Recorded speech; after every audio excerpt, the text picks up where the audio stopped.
5 de la tarde con 6 minutos, estamos ya de regreso en Noticias 24. Esto lo hemos estado revisando. El Tribunal Oral en lo Penal de Temuco sentenció a Martín Pradenas a 20 años de cárcel tras ser condenado como autor de 2 delitos de violación y 5 abusos sexuales cometidos entre 2010 y el año 2019. Entre las víctimas figura Antonia Barra, quien, recordemos, se suicidó el año 2019. La madre de esta víctima, de Antonia Barra, se mostró disconforme por la sentencia. Y para profundizar en este tema nos acompaña vía telemática Miguel Rojas, fiscal a cargo de la investigación. Fiscal, gracias por acompañarnos. Muy buenas tardes. Buenas tardes, gracias por la invitación. Fiscal, lo primero que quisiera preguntarle es si están conformes o no con esta sentencia que finalmente otorga la justicia para Martín Pradenas, 20 años de cárcel. La Fiscalía solicitaba 41 años de prisión para Martín Pradenas en este caso. ¿Están conformes con este fallo? A ver, lo primero que queremos señalar es que la Fiscalía había hecho una pretensión punitiva de una pena por cada uno de los delitos. Recordemos que eran 7 delitos distintos respecto a 6 víctimas. Habíamos solicitado penas que sumaban 41 años. En este caso, el tribunal, de manera bastante clara, estableció que no se podía hacer una acumulación material, sino que había que solicitar una pena única, había que pedir una pena única. Y en ese sentido, en ese marco, el tribunal estableció la pena más alta que podía establecer de acuerdo a la gran magnitud de la extensión de los males causados y que fueron acreditados en su oportunidad y que hizo relación con 20 años de privación de libertad, que se trata incluso de la tercera pena más alta que establece nuestra legislación. Entendemos que esa pena es ejemplificadora y que es acorde a las afectaciones de los bienes jurídicos que se lograron acreditar en el juicio oral que se llevó a cabo hace algunos días atrás. ¿Hay conformidad por parte de la Fiscalía entonces con esta sentencia? Sí, nos parece que es una pena que está acorde con la magnitud y la gravedad de los hechos por los cuales se presentó acusación y que fueron acreditados también en su oportunidad. ¿Y por qué en este caso no aplica esta sumatoria de las penas por los delitos individuales que usted mencionaba en un principio y finalmente se opta por parte del tribunal por efectuar esta sentencia, por sentenciar a Martín Pradenas a la pena más alta de los delitos aquí acusados? Sí, porque hay una normativa que establece expresamente que en este tipo de situaciones se debe establecer la pena más alta asignada al delito más grave y en ese caso se puede subir uno más grave. Y en este caso se estableció la pena más alta tal como lo estableció el tribunal en atención a lo que se acreditó y a la extensión de los males causados a cada una de las víctimas. Ahora, la defensa ya anunció que va a buscar la nulidad de este juicio. ¿Cómo lo toman desde la Fiscalía? ¿Cómo se preparan también ante la eventual presentación de un recurso que busca esta nulidad por parte de la defensa de Martín Pradenas? Con tranquilidad, así estamos esperando los siguientes pasos que pueda tomar la defensa. Nos parece que afirmar en este estadio de proceso que se recurrirá en nulidad nos parece que es una afirmación prematura, porque recordemos que la nulidad dice relación con la acreditación de causales expresamente establecidas por la ley y eso también trae aparejado un análisis detallado de la sentencia, una sentencia que tiene más de 700 hojas y que acaba de ser leída hace un par de horas. Entendemos que es una afirmación que es bastante apresurada por el momento, pero esa situación la esperamos con tranquilidad tal como sucede en otros casos. Claro, cuenta con 10 días la defensa para presentar este recurso de nulidad. Ahora, la defensa en sus argumentos para anunciar esta eventual presentación de este recurso de nulidad realiza varias críticas también a la investigación. Dice que hay escasos elementos probatorios, dice que no es un violador serial, hablando de Martín Pradenas, tampoco un agresor sexual serial porque eso no queda acreditado, y también dice que es una pena totalmente excesiva. ¿Cómo toman ustedes estas 3 afirmaciones en las que se sustentan para anunciar que en algún momento se va a buscar esta nulidad por parte de la defensa de Martín Pradenas? Bueno, en primer lugar, en cuanto a la afirmación que señala respecto de la ausencia de elementos probatorios, eso ha sido descartado de plano por el tribunal y que ha sido demostrado no solamente a lo largo de la investigación, sino que incluso en aquel veredicto que estableció el tribunal donde dio cuenta de manera bastante general, pero de manera también bastante particular en cuanto a que cada uno de los hechos, la acreditación de los hechos, se fundamentó en la presentación y en la incorporación de múltiples medios probatorios de distinta naturaleza. En cuanto a que el imputado o el condenado en estos momentos es un violador serial, Lo que nosotros hemos afirmado y lo que se acreditó es que el acusado, el condenado, cometió 7 delitos sexuales respecto a 6 víctimas distintas utilizando un mismo modo de operar. Es eso lo que se acreditó y por lo cual podríamos establecer de lo que ha afirmado la defensa también se puede descartar. Y en cuanto a la pena, nos parece que la pena es totalmente acorde a la afectación de los bienes jurídicos y de las consecuencias que estos delitos generaron en cada una de las víctimas. Ahora también el papá de una de las víctimas, de la víctima más mediática también, hablamos del padre de Antonia Barra, anunció también que va a presentar 2 querellas por obstrucción a la justicia, una para un exfuncionario policial y otra también para el entorno del imputado, de Martín Pradenas, el condenado ya en este caso. ¿Cómo lo toman ustedes? ¿Sienten que quizás hubo algún tipo de obstrucción a la justicia en este mismo sentido a lo largo de toda esta investigación? Más allá que una obstrucción a la investigación, lo que se acreditó que ciertas afirmaciones entregadas por el propio acusado no eran efectivas. Y me refiero particularmente a la posible destrucción de un teléfono, lo cual se logró acreditar de que no era así, que logramos obtenerlo después de un plazo considerable ya desarrollada la investigación. Ahora, yo particularmente no tengo conocimiento de la presentación y no me consta la presentación de querellas como usted lo señala, pero esas querellas no forman parte de esta investigación. Lo que se ha resuelto durante esta jornada dice relación particularmente acerca de delitos sexuales respecto de las 6 víctimas que fueron presentadas en el juicio.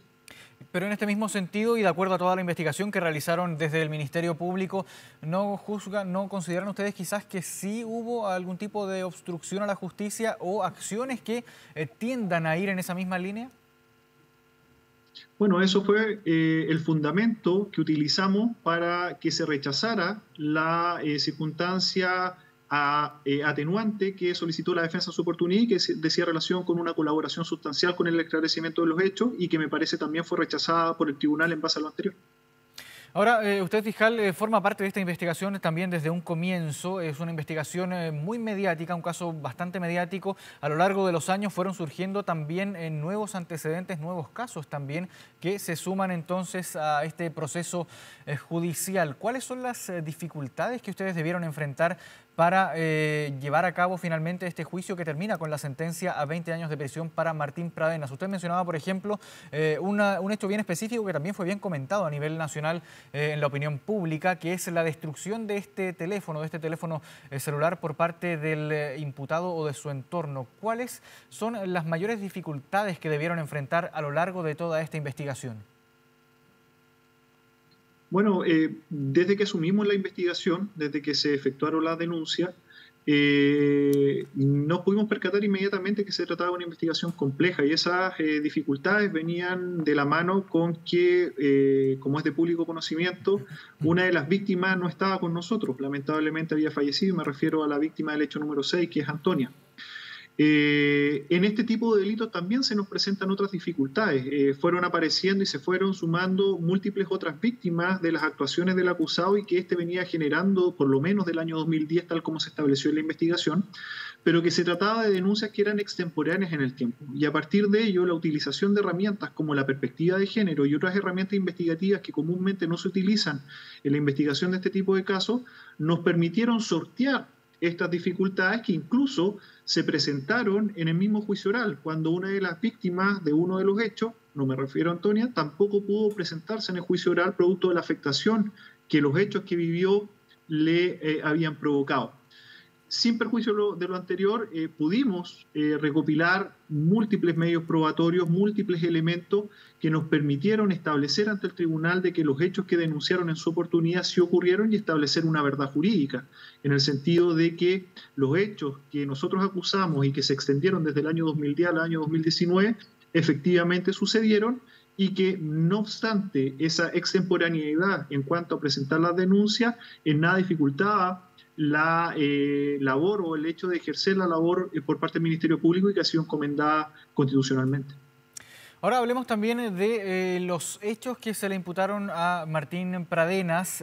Se habla aquí de 7 agresiones sexuales que se lograron acreditar. Son 6 víctimas distintas, 2 delitos de violación, 5 casos de abuso sexual. ¿Cómo logran configurar y llegar a este caso? Esto a raíz, recordemos, cómo surge todo este caso tras la muerte de una de las víctimas, de Antonia Barra. ¿Cómo se logra llegar finalmente a establecer que antes del caso de Antonia Barra hubo otros casos también, tanto de abuso como de violación? Y en todos estos años, hablamos desde el 2010 hasta el 2019. Conocía los lamentables consecuencias que estos hechos generaron en Antonia, de su lamentable fallecimiento. Se lograron establecer, y a través de los medios de comunicación las víctimas lograron conocer el caso que afectó a Antonia y dieron cuenta de que estos hechos que afectaron a Antonia también le habían sucedido con anterioridad a ella. A partir de lo anterior logramos reconstruir cada uno de los hechos que fueron denunciados, no solamente a través de elementos testimoniales, sino que también a través de registros audiovisuales y análisis periciales, que nos permitieron sostener que cada uno de los hechos, en cada uno de los hechos, no solamente existía factibilidad situacional en lo relatado por las víctimas, sino que también que no existía un ánimo ganancial, no había un ánimo vengativo en sus relatos y que por lo demás su relato provenía desde su experiencia directa y que se descartaba un falso testimonio. Todos estos elementos fueron incorporados debidamente, no solamente en la investigación, sino que también en el desarrollo del juicio oral y que en definitiva permitió acreditar cada uno de estos elementos. ¿Hubo algún testimonio o alguna persona que se hubiera acercado también quizás a la Fiscalía o a hacer una denuncia que finalmente no haya quedado dentro de la carpeta investigativa y no haya sido parte también de esta investigación en contra de Martín Pradenas? No, cada una de las denuncias que arribaron a la Fiscalía formaron parte de la investigación. Ahora, mencionaba usted la aplicación de la perspectiva de género, algo que también, de lo que también se habló muchísimo a lo largo del desarrollo de este proceso judicial. Se fue mencionado también en la lectura de los fallos antes de lo que ocurrió finalmente la jornada de hoy viernes, y se habla de la necesidad de aplicar en estos casos la perspectiva de género. ¿De qué forma se llega a aplicar en la justicia chilena un fallo con perspectiva de género? En este caso, tomando como ejemplo este mismo caso. Bueno, tomando en consideración aquellos tratados internacionales que han sido ratificados y reconocidos por nuestro país, que tienen el mismo rango que una ley. A partir de lo anterior, es importante también recordar el llamado que hizo la defensa al comienzo del juicio, que es alejarnos de estos tratados, lo cual era imposible porque existe una obligación legal de parte de todos los órganos estatales que intervienen en el juzgamiento criminal. Sin perjuicio de lo anterior, es importante destacar que la perspectiva de género lo que nos permite, y por eso es importante sostenerla a lo largo no solamente de la investigación, sino que a lo largo del desarrollo de un juicio y considerarlo también en una sentencia, tal como sucedió en esta oportunidad, porque la perspectiva de género nos permite entender el fenómeno que se está evaluando, entender el fenómeno de la agresión sexual, comprender que no todas las víctimas reaccionan de la misma forma frente a un acercamiento de índole sexual no consentido, y que lo importante no es poner el foco en la conducta de la víctima, sino por el contrario, en la conducta del acusado, que es aquella conducta que se está imputando. Lo que permite la perspectiva de género es despojarnos no solamente de aquellos prejuicios, sino que también de aquellos estereotipos respecto de la comisión de este tipo de delitos y entender por qué se denuncian después de un tiempo, los sentimientos que generan en una víctima, que en definitiva hacen que cuando se sientan recién preparadas puedan participar dentro de un proceso penal como en este caso. ¿Y cómo supera también desde la Fiscalía, tomando en cuenta la perspectiva de género y lo mismo que usted mencionaba? Porque esto eventualmente puede llevar a presentar quizás algún tipo de dificultad por el tiempo en que demoran las mismas víctimas en denunciar un hecho de este tipo. ¿Presentó esto algún desafío mayor para la Fiscalía para aplicar la perspectiva de género tanto en la investigación como finalmente ya en el proceso judicial y en el fallo que adopta el tribunal finalmente? O sea, nosotros desde el comienzo de esta investigación, tal como se puede desprender de la audiencia de formalización de la investigación, invocamos la perspectiva de género, porque es un elemento relevante y que no podíamos dejar pasar en este caso, porque era claro que se trataba de episodios reiterados de violencia contra la mujer. La perspectiva de género en la investigación dice relación con lo mismo que yo le señalaba, con poner el foco en la conducta del acusado, en despojarnos de aquellos prejuicios y aquellos estereotipos. No olvidemos que lamentablemente hasta el día de hoy el hecho que una víctima nada haga frente a un acercamiento sexual no consentido es muy mal mirado, incluso mirado de cierta manera negativa en el ámbito penal. Es eso lo que nos permitió despojarnos de todos estos sentimientos y poder expresarlos ante el tribunal, y que afortunadamente también fueron recogidos no solamente en el veredicto, sino que también en la sentencia que fue entregada el día de hoy.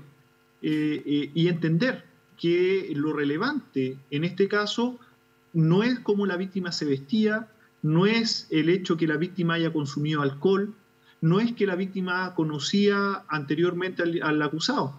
Lo relevante en este caso son las conductas que fueron imputadas al condenado, y es eso lo que más llamó la atención en este caso, lo que destaca y lo que a nuestro entender también marca un hito dentro del sistema de justicia penal.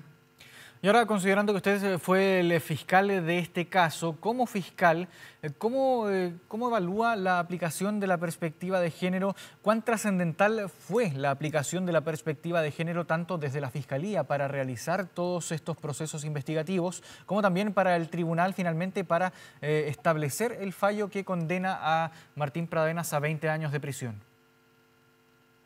Sumamente relevante. A través de la perspectiva de género no solamente se desarrollaron todas las diligencias de investigación y que después fueron presentadas en el desarrollo de juicio oral, sino que también la perspectiva de género permitió hacer entender al tribunal cómo sucedían estos hechos, permitió hacer entender también al tribunal la grave afectación que estos hechos generaban en la vida de las víctimas, y que estos hechos marcan un antes y un después en el desarrollo de su vida, y que fue recogido incluso también en la lectura resumida de la sentencia en su parte resolutiva, cuando da a entender que impone la pena, una de las penas superiores o mayores de nuestra legislación, al considerar la gravísima o la enorme extensión del mal causado en cada una de ellas. Ahora, fiscal, ¿cuáles son los pasos que vienen también, considerando que está la posibilidad de la defensa de recurrir a la nulidad de este juicio? ¿Cuáles son las alternativas que se abren? Porque esto es, claro, la sentencia, pero en una primera instancia en contra de Martín Pradenas. Son muchos los escenarios que se pueden abrir ahora en adelante, también con las decisiones que pueda ir adoptando también la defensa de Martín Pradenas en este caso. Bueno, como usted bien lo decía, la defensa tiene 10 días para analizar y decidir si va a presentar un recurso de nulidad respecto de esta sentencia. Si es que llega a presentar este recurso de nulidad, se va a fijar una fecha para que ante la Excelentísima Corte Suprema o bien ante la Ilustrísima Corte de Apelaciones de Temuco, de acuerdo a la causal que ellos invoquen, se pueda hacer la vista de este recurso. Pero lo más relevante de destacar es que ya desde el veredicto se emana un pronunciamiento bastante contundente por parte del tribunal, bastante completo, y que nos permite sostener a partir de este momento que se trata de un pronunciamiento judicial que nos parece bastante difícil que pueda ser modificado. Bien, Miguel Rojas, fiscal a cargo de la investigación. Entonces, muchísimas gracias por esta conversación con Canal 24 Horas y también por habernos ayudado también a entender no solo los alcances de este fallo en específico, sino también la relevancia de la aplicación de la perspectiva de género en casos de este tipo. Muchas gracias, fiscal, por esta conversación. Buenas tardes. Gracias a ustedes, gracias por la invitación. Hasta luego.